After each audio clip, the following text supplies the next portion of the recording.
నమస్తే, welcome to D news. ముందుగా headlines.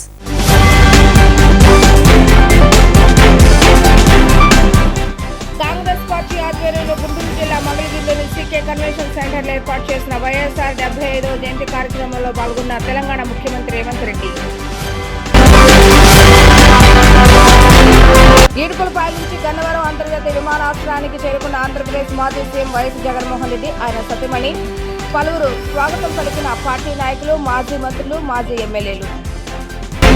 GST ప్రీమియంపై వేసిన జీఎస్టీని రద్దు చేసేందుకు తన వంతు కృషి చేస్తానన్న విజయవాడ పార్లమెంట్ సభ్యుడు కేశినేని శివనాథ్.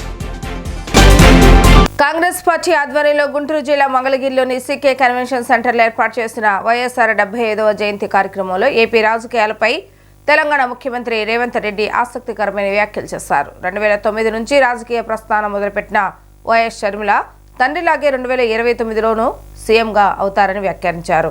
2029లో దేశంలో రాహుల్ గాంధీ ప్రధానిగా, రాష్ట్రంలో షర్మిల సీఎంగా పనిచేస్తారని జోస్యం చెప్పారు.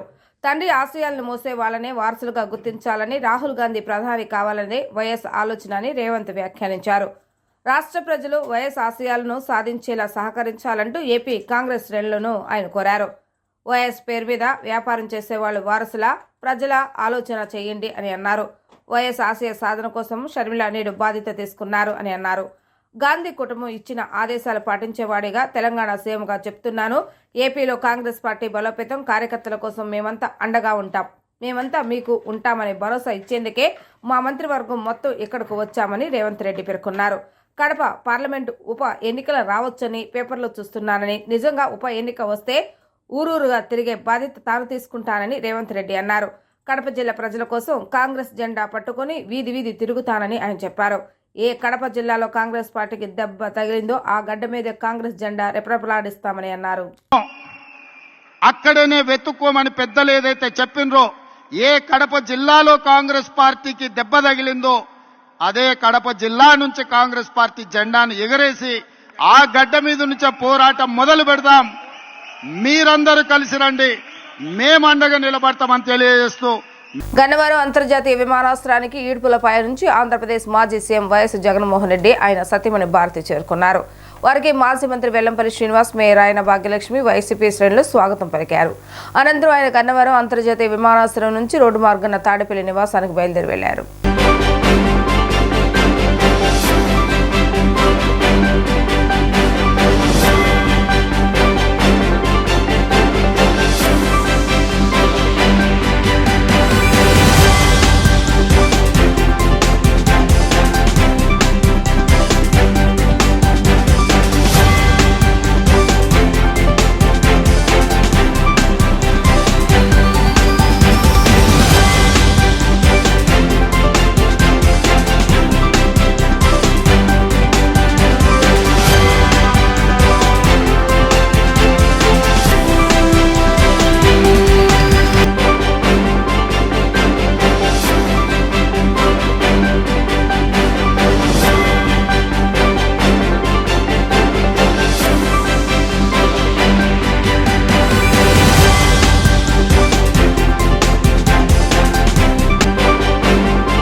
ఎల్ఐసి ప్రీమియంపై వేసిన జీఎస్టీని రద్దు చేసేందుకు తన వంతు కృషి చేస్తానని విజయవాడ పార్లమెంట్ సభ్యుడు కేశినేని శివనాథ్ హామీ ఇచ్చారు.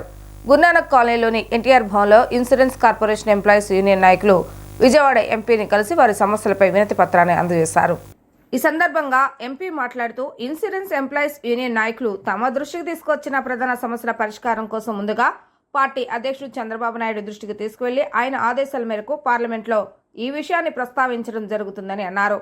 ఇన్సూరెన్స్ యూనియన్ నాయకులు తన దృష్టికి తీసుకొచ్చిన సమస్యలు న్యాయ సమేతంగా ఉన్నాయని, వీటి వల్ల పాలసీదారులకు ఆర్థిక వెసులుబాటు చేకూరుతుందని అన్నారు. ఇన్సూరెన్స్ కంపెనీలు కూడా వ్యాపారం కూడా బాగా జరిగే అవకాశం ఏర్పడుతుందన్నారు. అనంతరం యూనియన్ కార్యదర్శి జి కిషోర్ కుమార్ మాట్లాడుతూ ఎల్ఐసి మెడికల్ తదితర చెల్లింపులపై విధించిన జీఎస్టీని రద్దు చేయాలని విజయవాడ పార్లమెంట్ సభ్యుడు కేశినేని శివనాథ్ దృష్టికి తీసుకువెళ్లగా ఆయన సానుకూలంగా స్పందించారు. గతంలో ఈ అంశాన్ని పార్లమెంటు దృష్టికి తీసుకువెళ్లడం జరిగిందని అన్నారు. నూతన ప్రభుత్వం ఏర్పడిన తర్వాత చెల్లింపులపై విధించిన జీఎస్టీని రద్దు చేయడంతో పాటు ప్రభుత్వ రంగ సాధారణ బీమా సంస్థలు ఉన్న 4ని కలిపి ఒక కంపెనీగా మార్చాలని ఆయన డిమాండ్ చేశారు. ఈ అంశాలపై అన్ని పార్టీలకు చెందిన ఎంపీలకు వినతి పత్రాలు అందజేసినట్లుగా ఆయన పేర్కొన్నారు. ఎంపీని కలిసిన వారిలో యూనియన్ నాయకులు సిహెచ్ కళాధర్, జాయింట్ సెక్రటరీ ఎండి రహీముద్దీన్, ఈవీఎస్ సాయి గుర్రం శ్రీనివాస్ తదితరులు పాల్గొన్నారు. జీఎస్టీ ఒకటి యాడ్ అవటం వల్ల, అంతేకాకుండా సెక్షన్ 80 ప్రకారం ఇదివరకు income tax exemption, insurance policy హోల్డర్కి 80D ప్రకారం ఇన్సూరెన్స్ ఎగ్జంప్షన్ ఉండేది. ఆ ఎగ్జంప్షన్ కూడా గత సంవత్సర కాలంగా ఎగ్జంప్షన్ కూడా ఉపసంహరించడం వల్ల చాలామంది పాలసీదారులు వెనక్కి వెళ్ళిపోతున్నారు. నా పేరు G Kishore Kumar, insurance corporation employees union ప్రధాన కార్యదర్శిగా పనిచేయడం జరుగుతోంది. ఈరోజు పార్లమెంట్ బడ్జెట్ సెషన్ రేపు జూలై 22 నుంచి జరుగుతున్న నేపథ్యంలో ఆల్ ఇండియా ఇన్సూరెన్స్ ఎంప్లాయీస్ అసోసియేషన్గా ఇన్సూరెన్స్ రంగానికి సంబంధించి అలాగే పాలసీ హోల్డర్స్ ఎదుర్కొన్నటువంటి సమస్యలకు సంబంధించినటువంటి ఒక రిప్రజెంటేషన్ని దేశవ్యాప్తంగా పార్లమెంటు సభ్యులకు అందజేయమని చెప్పి all India insurance employees association పిలిపించింది. దాంట్లో భాగంగానే విజయవాడ నుంచి ఉన్నటువంటి మన పార్లమెంటు సభ్యులు కేశినేని శివనాథ్ గారికి మన ఆర్గనైజేషన్ తరఫున రిప్రజెంటేషన్ ఇవ్వడం జరిగింది. ఆయన కూడా చాలా పాజిటివ్గా స్పందించారు మా రిప్రజెంటేషన్ మీద. పార్లమెంట్లో రాబోయే సెషన్ నందు మేము ఇచ్చినటువంటి రిప్రజెంటేషన్లో ఉన్న అంశాలని ప్రస్తావిస్తానికి ప్రయత్నం చేస్తామని చెప్పారు. నా పేరు CH Kaladhar, insurance corporation employees joint సెక్రటరీని, మచిలీపట్నం డివిజన్కి.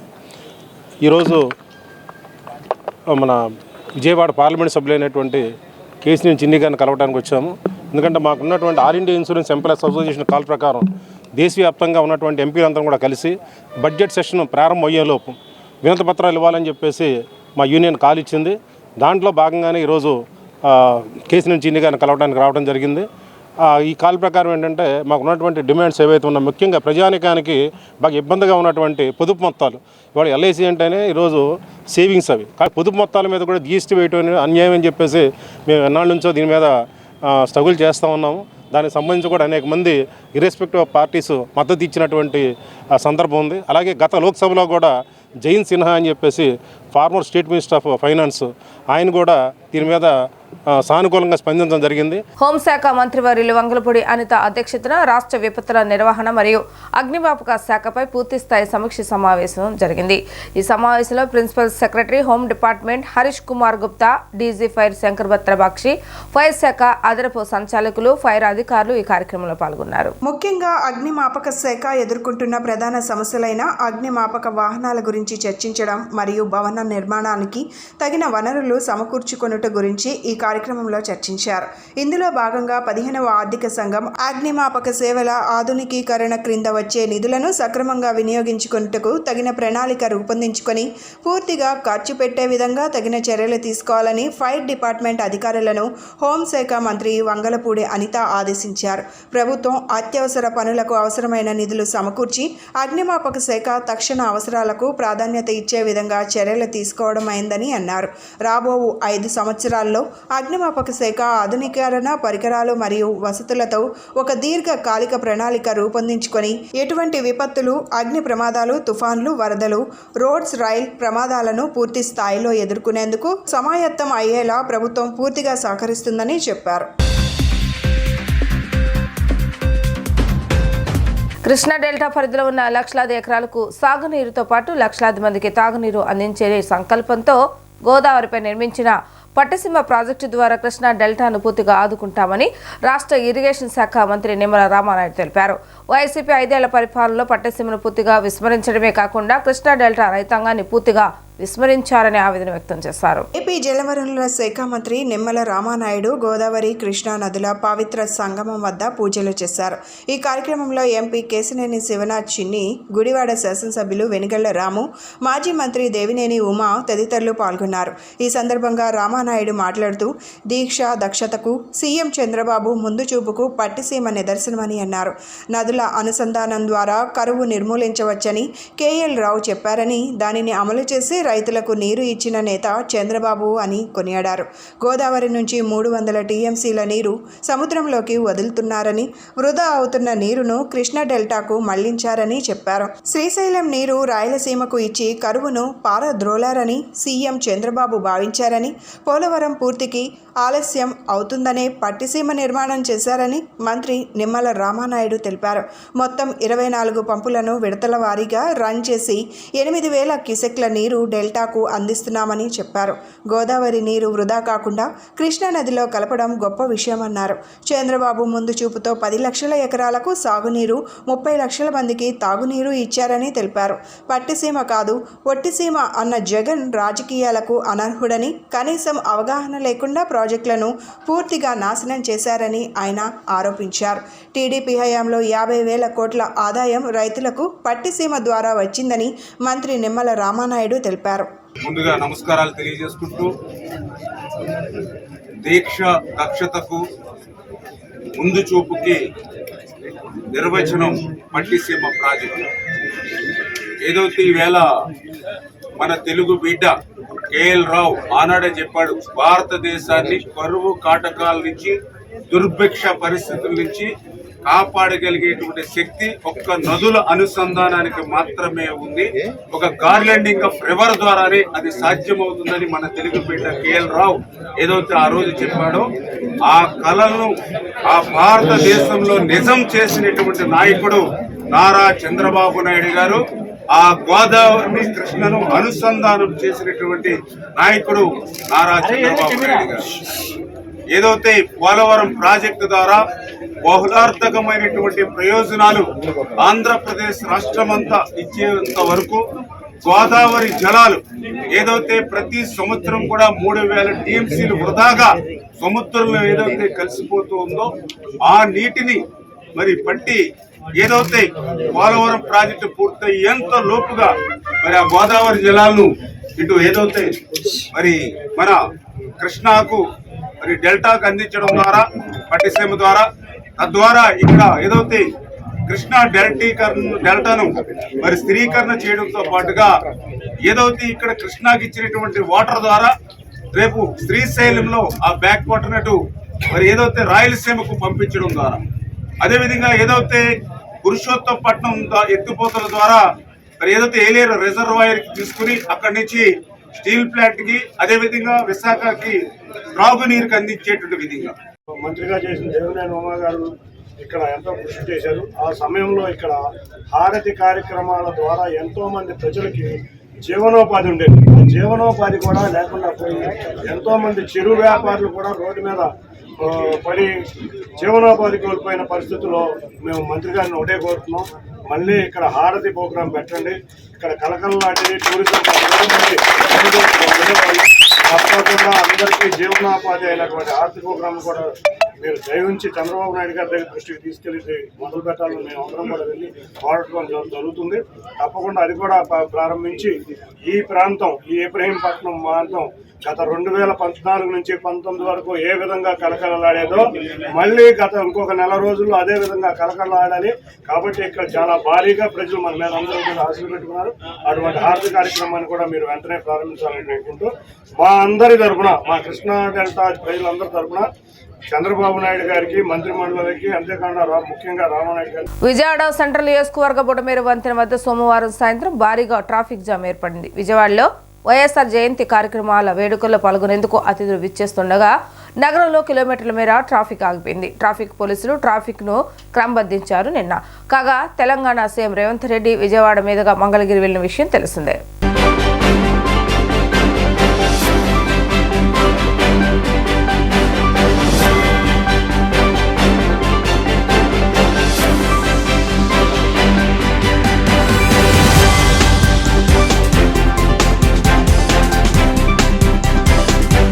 వాణిజ్య విభాగం అధ్యక్షులు మురళీకృష్ణ మీద దాడి చేయడం దారుణమని మాజీ మంత్రి వెల్లంపల్లి శ్రీనివాస్ అన్నారు. ఈ దాడి వెనుక టీడీపీ నేతల హస్తం ఉందని పోలీసులు వెంటనే విచారణ చేపట్టి చర్యలు తీసుకోవాలని ఆయన కోరారు. ఆయన్ను మాజీ మంత్రి వెల్లంపల్లి శ్రీనివాస్ వైసీపీ నేతలతో కలిసి పరామర్శించారు. ఈ సందర్భంగా ఆయన మీడియాతో మాట్లాడుతూ బోండా ఉమా అనుచరులు ఈ దాడికి పాల్పడ్డారని ఆయన ఆరోపించారు. ఈ రాష్ట్రంలో లా అండ్ ఆర్డర్ ఉందా లేదా అని సూటిగా ప్రశ్నించారు. దాడి జరిగిన ప్రాంతంలోనే ఏసీపీ కార్యాలయం ఉన్నా నేరస్తులకు భయం లేకుండా పోయిందని అన్నారు. విజయవాడ నగరంలో పోలీస్ వ్యవస్థ టీడీపీకి అనుకూలంగా పనిచేస్తోందని విమర్శించారు. వైసీపీ నాయకులపై దాడులపై సిపికి కంప్లైంట్ ఇవ్వటం కూడా జరిగిందని తెలిపారు. పోలీస్ వ్యవస్థ దాడులను చూసి కూడా నిమ్మకు నీరెత్తినట్లు వ్యవహరిస్తుందని అన్నారు. వైసీపీ నాయకులపై దాడులను ఆపే శక్తి పోలీసులకు ఉందా లేదా అంటూ సూటిగా ప్రశ్నించారు. బోండా ఉమా తన అనుచరులతో దాడులకు పాల్పడుతున్నారని చెప్పారు. సుమారుగా సెంట్రల్ నియోజకవర్గంలో 35 మందిపై దాడులు జరిగినా పోలీసులు కన్నెత్తి చూసే పరిస్థితి లేదన్నారు. అధికారం ఎప్పుడూ ఒకే వైపు ఉండదని తెలుసుకోవాలన్నారు. దాదాపు నెల రోజుల నుండి దాడులు చేస్తూనే ఉన్నారని, బోండా ఉమా మర్యాదగా దాడులు ఆపాలని, లేకుంటే ప్రజా ఆగ్రహానికి గురవుతారని హెచ్చరించారు. దాడులు చేసిన వారిపై పోలీసులు కూడా నామమాత్రపు కేసులు నమోదు చేస్తున్నారని తప్పుపట్టారు.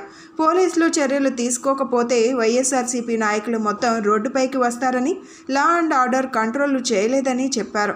దాడులు మళ్లీ కొనసాగితే వైసీపీ నేతలు నాయకులు రోడ్డుపైకి వస్తామని హెచ్చరించారు. విజయవాడ పోలీస్ కమిషనర్ ఇప్పటికైనా స్పందించి దాడికి పాల్పడుతున్న వారిపై కఠిన చర్యలు తీసుకోవాలన్నారు. ఈ దాడుల వెనకాల బోండా ఉమామహేశ్వరరావు ఉన్నారని చెప్పారు. ఎమ్మెల్యే బోండా ఉమాపై కూడా కేసు నమోదు చేయాలని డిమాండ్ చేశారు. మేమందరం రోడ్డు మీదకి వచ్చి మా హక్కును మేము కాపాడుకునేందుకు ధర్నాలు చేస్తామని హెచ్చరించారు. ఫోటోలు బండి నెంబర్లు అన్ని తీసి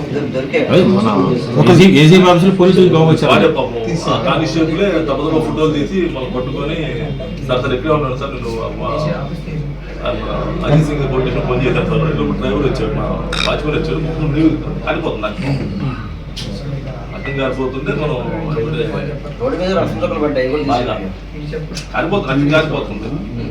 అర్థం కాలిపోతుంటే మనం ఆ బండికి వాచ్మెన్ బండికి మా ఇంటి దగ్గర కూర్చున్నాం. అక్కడే కూర్చుంటాము, అవ్వలేదు కదా బయట మనం అవ్వలేదు.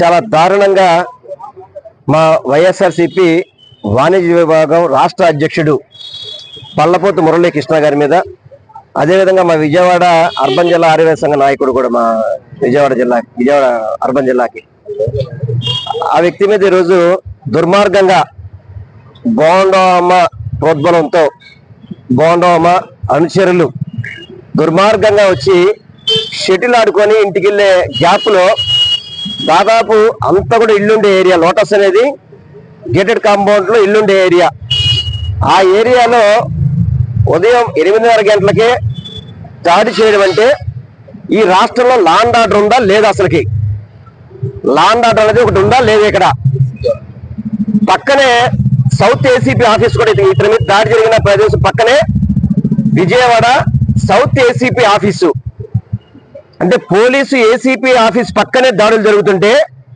అసలు పోలీసు వ్యవస్థ ఉందా లేదా? ఇక్కడ పోలీసు వ్యవస్థ పనిచేస్తుందా? దాదాపు ఇప్పటికే మేము సిపి గారికి పలుమార్లు చెప్పడం జరిగింది, అనేక ఘటనల మీద కంప్లైంట్ చేయడం జరిగింది. ఈ దాడులు ఆగట్లేదు. ఈ దాడులే ఆపుతారా ఆపరా పోలీస్ డిపార్ట్మెంట్?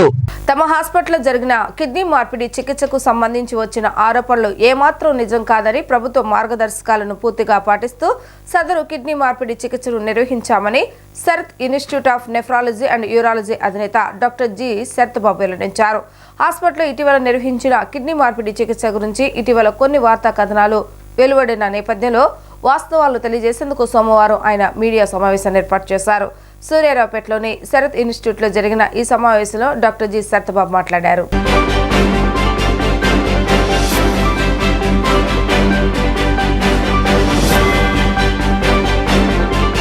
అయితే అంత ఆయాసపడతా, డయాలసిస్లు చేయించుకుంటా, వారానికి 3 సార్లు ఇబ్బంది పడతా, ఆ పేషెంట్ ప్రాణాన్ని కాపాడటం కోసం ఫ్యామిలీ మెంబర్స్ ఎవరూ ఫిట్గా లేకపోవటం వలన ఫ్యామిలీ ఫ్రెండ్ అంటే ఆప్షన్ అనేది ఉంది. ఆ ఫ్యామిలీ ఫ్రెండ్ అని ఆప్షన్ ఉండడం వలన ఫ్యామిలీ ఫ్రెండ్గా వాళ్ళు తీసుకొచ్చారు కాబట్టి మనం డాక్యుమెంటేషన్ చేసి ప్రాపర్ కమిటీకి, ఆర్గాన్ ట్రాన్స్ప్లాంట్ కమిటీకి రెఫర్ చేయడం జరిగింది. కమిటీ అప్రూవల్ వచ్చాకే మనం చేసాం. అది కూడా పేషెంట్ నుంచి ఏమీ ఛార్జ్ చేయకుండా ఆరోగ్యశ్రీలో చేయటం జరిగింది. మనకి ఈ టీవీ మీడియాలో ఎలిగేషన్స్ చూశాక మాకు కొంచెం బాధ అనిపించి వివరణ ఇవ్వటానికి ఇలా రావటం జరిగింది. యాక్చువల్గా పేషెంట్ పేరు వెంకటస్వామి అనే పేషెంట్కి తనకి పూర్తిగా 2 కిడ్నీలు ఫెయిల్ అయిపోయి డయాలసిస్ మీద ఆధారపడి ఉన్నాడు. సో డయాలసిస్ వారానికి 3 టైమ్స్ చేస్తే కానీ బతకలేని సిట్యుయేషన్లో మా దగ్గరికి రావటం జరిగింది. సో తను చిన్న వయసు, 30 ఏళ్ళ వయసు. సో నాకు కిడ్నీ ట్రాన్స్ప్లాంటేషన్ చేసుకోవాలన్న డాక్టర్ గారు, ఈ డయాలసిస్తో నేను ఇబ్బంది పడుతున్నాను, వారానికి 3 సార్లు ఇబ్బంది పడటం, ఆయాసం రావటం చేయండి అంటే, సరే మీ ఫ్యామిలీ మెంబర్స్ ఎవరున్నారో రమ్మన్నాం. సో వాళ్ళ ఫాదరు, మదరు, వైఫ్ని తీసుకొచ్చారు. ఫాదర్, మదర్కేమో షుగరు, బీపీలు ఉన్నాయి. ఆ కారణం చేత వాళ్ళు యాక్సెప్ట్ చేయలేకపోయాం. వైఫ్ది ఏమో బ్లడ్ గ్రూప్ మ్యాచ్ వల్ల, పేషెంట్ది O పాజిటివ్ అయితే వైఫ్ది B పాజిటివ్. సో వేరే ఆప్షన్స్ ఏమీ లేవు అని ప్రస్తుతానికి డయాలసిస్ చేయించుకోమని చెప్పాం. తర్వాత కొన్ని రోజులకి ఇట్లా మా ఫ్యామిలీ ఫ్రెండ్ ఉన్నారు, ఆ ఫ్యామిలీ ఫ్రెండ్ కిడ్నీ ఇవ్వటానికి ముందుకు వచ్చారు. సో దానికి సంబంధించి మీరు ఏదైతే ప్రాసెస్ ఉంటుందో దానికి సజెస్ట్ చేయమని కోరటం జరిగింది. IAFTU విజయవాడ నగర కార్యవర్గ సమావేశం గాంధీనగర్ ప్రెస్ క్లబ్ నందు జరిగింది. ఈ సందర్భంగా బిల్డింగ్ కన్స్ట్రక్షన్ అసోసియేషన్ ఎన్టీఆర్ జిల్లా అధ్యక్షుడు హరికృష్ణారెడ్డి మాట్లాడుతూ, నేటి నుండి తమ యూనియన్ IAFTUకు అనుబంధంగా పనిచేస్తుందని చెప్పారు. గత 5 ఏళ్లుగా భవన నిర్మాణ కార్మికులను ప్రభుత్వం పట్టించుకున్న దాఖలు లేవని అన్నారు. ఇసుక ఆపివేయటం వల్ల కార్మికులకు పని లేకుండా పోయిందని ఆవేదన వ్యక్తం చేశారు. గత ప్రభుత్వం మాదిరిగా కాకుండా కొత్తగా ఏర్పడిన ఎన్డీఏ ప్రభుత్వం తమ సమస్యల పరిష్కారం చూపాలని తెలిపారు. అనుబంధంగా పనిచేస్తుందని చెప్పారు. గత 5 ఏళ్లుగా భవన నిర్మాణ కార్మికులను ప్రభుత్వం పట్టించుకున్న దాఖలాలు లేవని అన్నారు. ఇసుక ఆపివేయడం వల్ల కార్మికులకు పని లేకుండా పోయిందని ఆవేదన వ్యక్తం చేశారు. గత ప్రభుత్వం మాదిరి కాకుండా కొత్తగా ఏర్పడిన ఎన్డీఏ ప్రభుత్వం తమ సమస్యలకు పరిష్కారం చూపాలని కోరారు.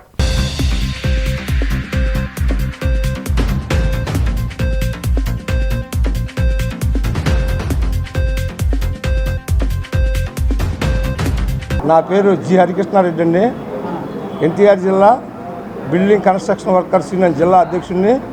IFTU అనుబంధం తీసుకున్నాం ఈ రోజున.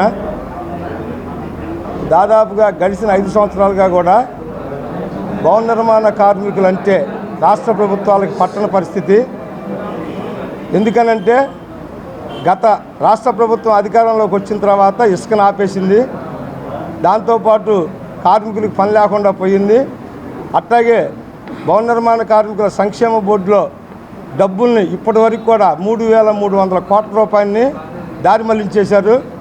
5 సంవత్సరాల్లో ప్రమాదాల బారిన పడ్డ కార్మికులకు ఎవరికి కూడా, చచ్చిపోయిన వాళ్ళకి కానీ, కాళ్ళు ఇరిగిన వాళ్ళకి కానీ, చేతులు ఇరిగిన వాళ్ళకి కానీ ఎవరికి కూడా నష్టపరిహారం 1 రూపాయి కూడా ఇవ్వలేదు. భవన నిర్మాణ కార్మికులుగా మేము అనేక పర్యాయాలు గతంలో కార్మిక శాఖ మంత్రి గారికి, ఉప ముఖ్యమంత్రి బుడే ముత్యాల నాయుడు గారికి, అట్లాగే ప్రధాన కార్యదర్శి సజ్జల రామకృష్ణారెడ్డి గారికి, అట్లాగే జిల్లాలో ఉన్న 6 ఎమ్మెల్యేలకి ఎంత పత్రాలు అనేక పర్యాలు ఇచ్చినా కూడా మా భవన నిర్మాణ కార్మికుల సమస్యల గురించి పట్టించుకునే పరిస్థితి లేదు. మిత్రులారా, ఎం రామకృష్ణ, PDSU IFTU రాష్ట్ర కార్యదర్శి. ఇది ఒక మంచి పరిణామం. కేంద్రంలో, రాష్ట్రంలో కార్మికుల హక్కుల కోసం పోరాడుతున్నటువంటి సందర్భం.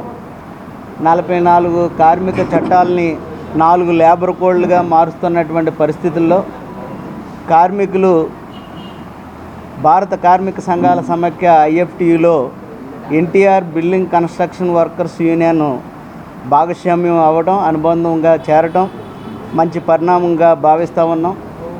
ఇప్పటికే రాష్ట్రంలో భవన నిర్మాణ కార్మికులు అనేక ఇబ్బందులకు గురవుతున్నారు. జగ్గైపేట మండలం బోదవాడ సిమెంట్ కర్మాగారంలో ఆదివారం జరిగిన ఘటనపై కలెక్టర్ సృజన, ఎమ్మెల్యే తాతయ్య క్షేత్రస్థాయిలో పరిశీలన చేశారు. సోమవారం క్షతగాత్రుల కుటుంబ సభ్యులు, బంధువులతో మాట్లాడి వారికి తగిన న్యాయం చేస్తామని అన్నారు. అనంతరం చనిపోయిన కుటుంబాలకు 50 లక్షల చెక్కును అందజేశారు. తీవ్రంగా గాయపడిన వారికి 25 లక్షల రూపాయల చెక్కును అందజేశారు.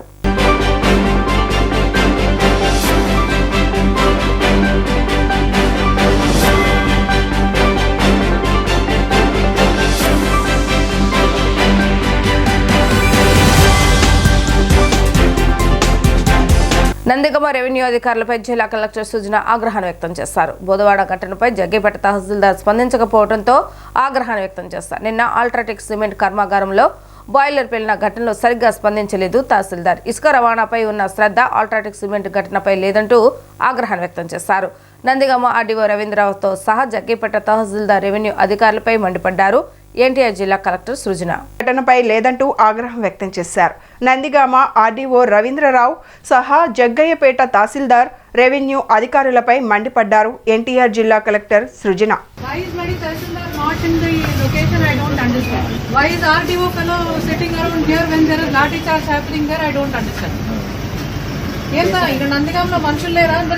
వార్తలు ముగించే ముందు హెడ్లైన్స్ మరొకసారి.